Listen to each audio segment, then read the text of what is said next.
Alcoholic anonymous ಎಂಬುದು ಕುಡಿತದ ಚಟದಿಂದ ಆಚೆ ಬರುವ ಆಸೆ ಇರೋರ್ಗೆ ಉಪಯೋಗ ಆಗೋದಕ್ಕೆ ಒಂದು ಪ್ರಯತ್ನ. ಈ ಪ್ರಯತ್ನ ಯಶಸ್ವಿ ಆಗೋದಕ್ಕೆ ಅದ್ರ ಮೇಲೆ ಇಟ್ಟಿರೋ ಅನುಭವ, ಧೈರ್ಯ ಮತ್ತೆ ನಂಬಿಕೆ, ಇದನ್ನ ಒಬ್ಬರಿಂದ ಒಬ್ಬರಿಗೆ ಹಂಚ್ಕೊಳ್ಳೋದ್ರ ಮೂಲಕ ಕುಡಿತದ ಚಟದಲ್ಲಿರೋ ಎಲ್ಲರನ್ನೂ ಹೊರಗೆ ತರಬಹುದು ಅಂತ ಪುರುಷರು ಮಹಿಳೆಯರು ಇಟ್ಟಿರೋ ನಂಬಿಕೆ. ಕುಡಿಯೋದನ್ನ ನಿಲ್ಸಿ ಅಂತ ಹೇಳೋದ್ರ ಬದಲಾಗಿ ಇದನ್ನ ಬಿಡೋದಕ್ಕೆ ಅಂತಾನೆ ಒಂದು ದಾರಿ ಇದೆ. ನಾವು ಎಚ್ಚರವಾಗಿರೋದಕ್ಕೂ ಎಲ್ಲ ಮಹಿಳೆಯರು ಪುರುಷರು ಎಚ್ಚರವಾಗಿರಬೇಕು ಅಂತ ಹೇಳೋದಕ್ಕೆ ಆಲ್ಕೋಹಾಲಿಕ್ ಅನಾನಿಮಸ್ ಅನ್ನೋದು ಒಂದು ಪ್ರಯೋಗ. ಕುಡುಕರು ಆಗಿರುವ ನಾವುಗಳು ಸಮಾಜವನ್ನು ಕುಟುಂಬವನ್ನು ನಾಶ ಮಾಡ್ತಿರುವಂತ ಈ ಕುಡಿತದ ವ್ಯಸನವನ್ನ ಇನ್ಮುಂದೆ ಬಿಟ್ಬಿಡೋಣ ಎಂದು ಮನಸಾರೆ ಪ್ರಮಾಣ ಮಾಡಿ ಒಪ್ಕೋತಾ ಇದೀವಿ. ಚಂಡ ಪ್ರಚಂಡ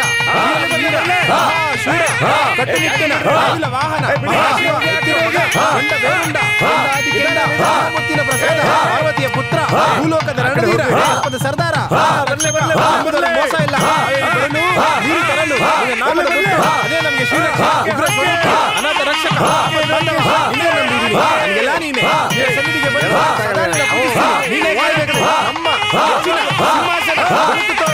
ಅಲ್ಲಿ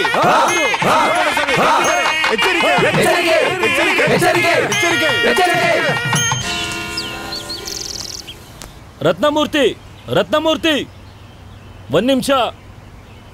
ನೆನ್ನೆ ನಿಮ್ಮನ್ನ ಸುಬ್ರಹ್ಮಣ್ಯ ಜಾತ್ರೆಯಲ್ಲಿ ನೋಡಿದೆ. ಜೊತೆಲಿ ಯಾರೋ ಒಬ್ರು ಲೇಡಿ ಇದ್ರಲ್ಲ? ನನಗೆ ಮದುವೆ ಆಯಿತು ಚನ್ನಪಟ್ಟಣದಲ್ಲಿ. ನೀನು ಹೇಗಪ್ಪ ಮದುವೆ ಆಗ್ಬೋದು? ನನ್ನ ಪ್ರಾಬ್ಲಮ್ ಎಲ್ಲ ಹೇಳ್ಬಿಟ್ಟೆ ಸರ್, ಮದುವೆ ಮಾಡ್ಕೊಂಡೆ. ಓವರ್ ಕುಡ್ತದಿಂದ ನನಗ್ ಮಗು ಹುಟ್ಟಲ್ಲ, ಗಂಡಸ್ತನ ಹೋಯ್ತು, ಯಾವ ಹುಡುಗಿಗೂ ದಾಂಪತ್ಯ ಸುಖ ಕೊಡಕ್ಕಾಗಲ್ಲ, ಇದೆಲ್ಲ ಹೇಳ್ಬಿಟ್ಟೆ ಸರ್ ಮದುವೆ ಮಾಡ್ಕೊಂಡೆ. ಕುಡಿದ್ಬಿಟ್ಟು ಬೈಕ್ ಓಡಿಸಿ ಒಂದು ಹುಡುಗಿನ ಸಾಯಿಸ್ತೆ, ಅದರಿಂದ ಜೈಲ್ಗೂ ಹೋಗಿ ಬಂದೆ, ಇದೆಲ್ಲ ಅವ್ರ ಹತ್ರ ಹೇಳಿದ್ಯಾ?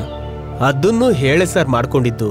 ಇದೆಲ್ಲ ಗೊತ್ತಿದ್ರು ಹೇಗಪ್ಪ ನಿನ್ನ ಮದುವೆ ಆಗೋದಕ್ಕೆ ಒಪ್ಕೊಂಡ್ರು? ಯಾಕಂದ್ರೆ ಆ ಹುಡುಗಿಗೂ ಬೇರೆ ಸಮಸ್ಯೆ ಇದೆ ಸರ್. ಅವಳಲ್ಲೂ ಒಂದು ಕೊರೆ ಇದೆ. ಆ ಹುಡುಗಿ ಬಂಜೆ. ಒಂದು ರೋಡ್ ಆಕ್ಸಿಡೆಂಟ್ ಅಲ್ಲಿ ಹೊಟ್ಟೆಗೆ ಏಟ್ ಬಿದ್ದು ಗರ್ಭಚೀಲಕ್ಕೆ ಕ್ಯೂ ಕಟ್ಟಿ ಗರ್ಭಚೀಲನೇ ತೆಗ್ದಾಕ್ಬಿಟ್ರು. ಕ್ಯಾಶುಯಲ್ ಆಗಿ ಒಂದಿನ ಟ್ರೈನ್ ಅಲ್ಲಿ ನೋಡಿದಾಗ ಗೊತ್ತಾಯ್ತು ಈ ವಿಷಯ ಎಲ್ಲ. ಜಸ್ಟ್ ಒಂದ್ ಕಂಪ್ನಿಗೋಸ್ಕರ ಮದುವೆ ಮಾಡ್ಕೊಂಡಿದೀವಿ. ಮಗು ಆದ್ರೆ ಮಾತ್ರ ಸಂಸಾರನ? ಅದನ್ ಬಿಟ್ಟು ಎಷ್ಟೋ ಇದೆಯಲ್ಲ, ಮದ್ವೆ ಆದ್ಮೇಲೆ ಎಷ್ಟೋ ಸಂತೋಷ ಇರುತ್ತೆ ಸರ್. ಇಬ್ರು ಸೇರಿ ಒಟ್ಟಿಗೆ ಊಟ ಮಾಡಿ, ಒಟ್ಟಿಗೆ ಮಲ್ಕೊಂಡು, ಒಟ್ಟಿಗೆ ಬದುಕೋದು, ಇದೆಲ್ಲ ಇದೆಯಲ್ಲ ಸರ್. ಅವಳಿಗೋಸ್ಕರ ನಾನು, ನನ್ಗೋಸ್ಕರ ಅವಳು. ಸರ್, ದೇವ್ರೇ ಕೊರಗ್ತಿದ್ದಾರೆ ಇಂಥ ಕೊರೆ ಕೊಟ್ಟಿದ್ದೀನಲ್ಲ ಅಂತ. ಅದಕ್ಕೆ ಭಾನು ತರ ಒಂದ್ ಒಳ್ಳೆ ಹುಡುಗಿನ ಕೊಟ್ಟು ಪರಿಹಾರ ಮಾಡ್ಕೊಂಡಿದ್ದಾರೆ. ನಿಜವಾದ ಪರಿಹಾರ ಅಂದ್ರೆ ಈ ಹುಡುಗಿ ಅಲ್ಲ, ಯಾವುದೇ ಕೊರೆ ಇಲ್ದಿರೋ ಒಂದ್ ಹುಡುಗಿ ಕೊಡ್ಬೇಕಾಗಿತ್ತು. ಸರ್ ಸರ್ ಸರ್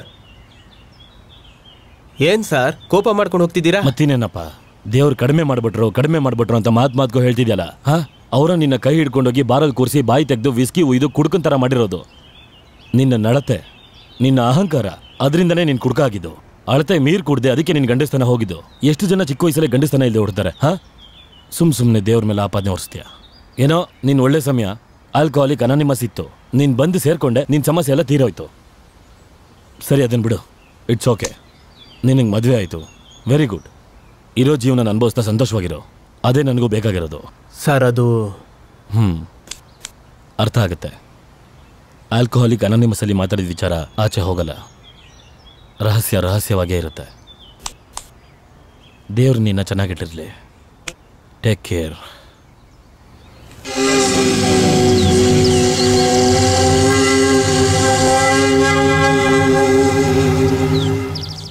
ಬನ್ನಿ ಅಳಿ ಅಂದ್ರೆ ಏನ್ ಮಾವ ಕೈ ಹಿಡ್ಕೊಂಡು ಹೇಳ್ಕೊಂಡು ಹೋಗ್ತಿದ್ದೀರಾ? ಹೇಳ್ತೀನಿ ಅಳಿ ಅಂದ್ರೆ ಇದೇ ನಮ್ಮ ವಂಶದ ವೃಕ್ಷ, ಫ್ಯಾಮಿಲಿ ಟ್ರೀ. ಅದೇ ಮರದ ಚಿತ್ರ ಎಲ್ಲ ಬಿಡಿಸಿಲ್ವಾ? ಇದರಲ್ಲಿ ನಿಮ್ಮ ಹೆಸರು ಮಗಳ ಹೆಸರು ಸೇರಿಸಿದ್ದೀನಿ. ಒಂದು ಗಮನಿಸಿದ್ರ ಅಳಿ ಅಂದ್ರೆ ನಮ್ಮ ಕುಟುಂಬದಲ್ಲಿ ಒಬ್ಬೊಬ್ಬರಿಗೂ ಕರೆಕ್ಟಾಗಿ 2 ಮಕ್ಕಳು. ಇದು ನಮ್ಮ ತಾತ ಅಜ್ಜಿ, ಅದ್ರ ಕೆಳಗಡೆ ನಾವಿಬ್ರು, ನಿಮ್ಮಿಬ್ರು ಕೆಳಗಡೆ 2 ಜಾಗನ ಖಾಲಿ ಬಿಟ್ಟಿದ್ದೀನಿ. ಬೇಗ ಅದನ್ನ ನೆರವೇರಿಸಿ ನನ್ನನ್ನ ತಾತ ಹಾಕ್ಸಿ ಅಳಿ ಅಂದ್ರೆ. ಅದೇನು ಕರೆಕ್ಟಾಗಿ 2 ಮಕ್ಕಳು, ನಾವಿಬ್ರು ನಮ್ಗಿಬ್ರು ಅಂತ. ನಿಮ್ಮ ಕುಟುಂಬದ ಅಭ್ಯಾಸನ ನಾನು ತಪ್ಪಿಸ್ತೀನಿ ನೋಡಿ. ಏನ್ ಬನು, ನಾವು 2 ಅಲ್ಲ 3 ಮಕ್ಕಳನ್ನ ಹೆರ್ಬೇಕು. ಏನದು ಮುಖದ ಮೇಲೆ ನಾಚಿಕೆನಾ? ನಾಚಿಕೆ ತಾನೆ?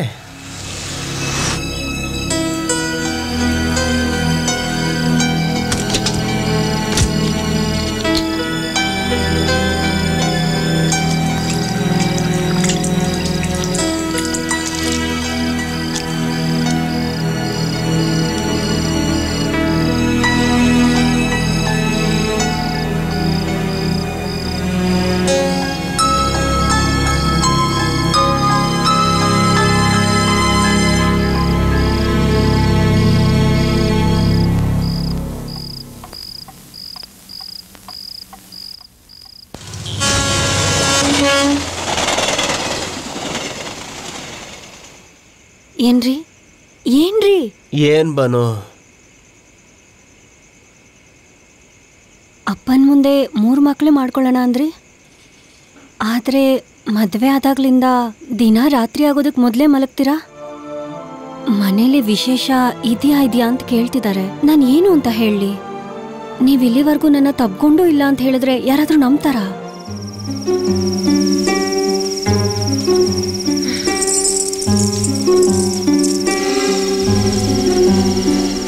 ಏನ್ರಿ,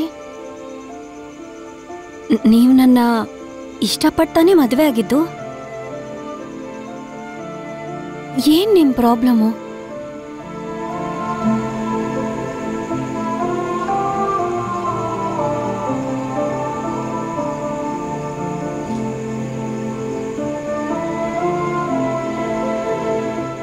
ಡಾಕ್ಟರ್ ಹತ್ರ ಹೋಗೋಣ. ನಿಮ್ಮಿಬ್ರಿಗೂ ಮಕ್ಕಳಾಗೋ ಸಾಧ್ಯತೆನೇ ಇಲ್ಲ. ಆದ್ರೆ ನಿಮ್ ಎಗ್ ಪ್ರೊಡಕ್ಷನ್, ಯೂಟ್ರಸ್, ಫಲಪಿನ್ ಟ್ಯೂಬ್ ಎಲ್ಲ ನಾರ್ಮಲ್ ಇದೆ. ನಿಮ್ಗೆ ಯಾವ ತೊಂದರೆನೂ ಇಲ್ಲ. ಆದ್ರೆ ಸಾರ್ ಅವರ ಹಾರ್ಮೋನ್ ರಿಪೋರ್ಟ್, ಸೀಮನ್ ಅನಾಲಿಸಿಸ್ ಎಲ್ಲ ನೋಡಿದ್ರೆ I am sorry to tell you, ನಿಮ್ಗೆ ಸ್ಪರ್ಮ್ಸ್ ಇಲ್ಲ. ಸಾಮಾನ್ಯವಾದ ರೇಂಜ್ ಏನು ಅಂದ್ರೆ 20 ಮಿಲಿಯನ್ ಮೇಲೆ ಇರಬೇಕು. ನಿಮ್ಗೆ ಸ್ವಲ್ಪನೂ ಇಲ್ಲ. So it's A dual problem. ಇವರಿಂದ ನಿಮ್ಗೆ ನಾರ್ಮಲ್ ಸೆಕ್ಸ್ ಲೈಫು ಕೊಡಕ್ಕಾಗಲ್ಲ, ಮಕ್ಕಳನ್ನು ಕೊಡಕ್ಕಾಗಲ್ಲ. ಹೀಗೆ ಕೇಳ್ತೀನಿ ಅಂತ ತಪ್ಪು ತಿಳ್ಕೊಬೇಡಿ. ನೀವು ಯಾತಕ್ಕೆ ಮದುವೆ ಆದ್ರಿ? ನಿಮ್ಗೆ ಪ್ರಾಬ್ಲಮ್ ಇರೋದು ಗೊತ್ತಿಲ್ವಾ? ಇದಕ್ಕೆ ಮುಂಚೆ ಟೆಸ್ಟ್ ಮಾಡಿರ್ಲಿಲ್ವಾ? ಬಾನು, ನನಗೆ ಹೇಗೆ ಗೊತ್ತಾಗುತ್ತೆ? ಗೊತ್ತಿದ್ರೆ ನಾನು ಮದುವೆ ಮಾಡ್ಕೊಂತಿದ್ನಾ? ಸಾರಿ ಡಾಕ್ಟರ್, ನೀವು ಏನು ಹೇಳ್ತಿದ್ದೀರಾ ಅಂತ ನನ್ಗೆ ಅರ್ಥ ಆಗ್ತಿಲ್ಲ. ಅಯ್ಯೋ ದೇವ್ರೆ, ಬಾನು ನಿನ್ನ ಇಂಥ ಇಕ್ಕಟ್ಟಲ್ಲಿ ಸಿಕ್ಕಾಕ್ಸ್ಬಿಟ್ನಲ್ಲ. ಸಮಾಧಾನ ಮಾಡ್ಕೊಳ್ಳಿ. ಪಾಪ ನೀವೇನ್ ಮಾಡ್ತೀರಾ? ಇದೆಲ್ಲ ಗೊತ್ತಿಲ್ಲದೆ ಆಗಿದ್ದಲ್ವಾ? ಹೌದು, ನಿಮ್ ಜೊತೆ ಹುಟ್ಟಿದವ್ರು ಎಷ್ಟು ಜನ? ನಾನು ಒಬ್ನೇ ಡಾಕ್ಟರ್. ನಿಮ್ಮ ಅಪ್ಪನ ಜೊತೆ ಹುಟ್ಟಿದವರು? ಅವರು ಒಬ್ರೇನೆ. ಅಲ್ಲ ಸರ್, ನೀವು ಕುಡಿತೀರಾ? ನಮ್ಮ ಮನೆ ದೇವರು ಮುನೇಶ್ವರ ಸ್ವಾಮಿ ಆಣೆ ಮಾಡಿ ಹೇಳ್ತಿದ್ದೀನಿ, ನಾನು ಕುಡಿಯೋದಿಲ್ಲ. ನಾನು ಕೇಳ್ತಾ ಇರೋದು ನಿಮ್ಗೆ ಹೆಲ್ಪ್ ಮಾಡಕ್ಕೆ. ಗಾಬರಿ ಆಗದೆ ಉತ್ತರ ಕೊಡಿ. Let's be just clinical about this.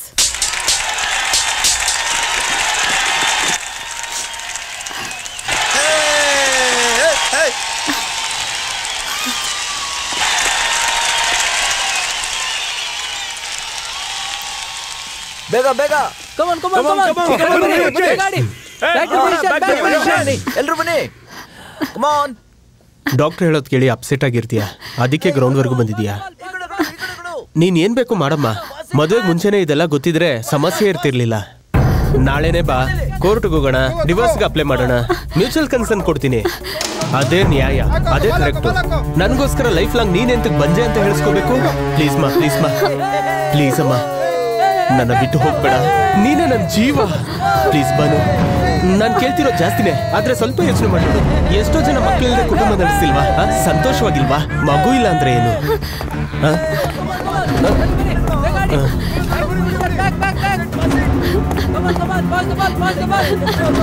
Banu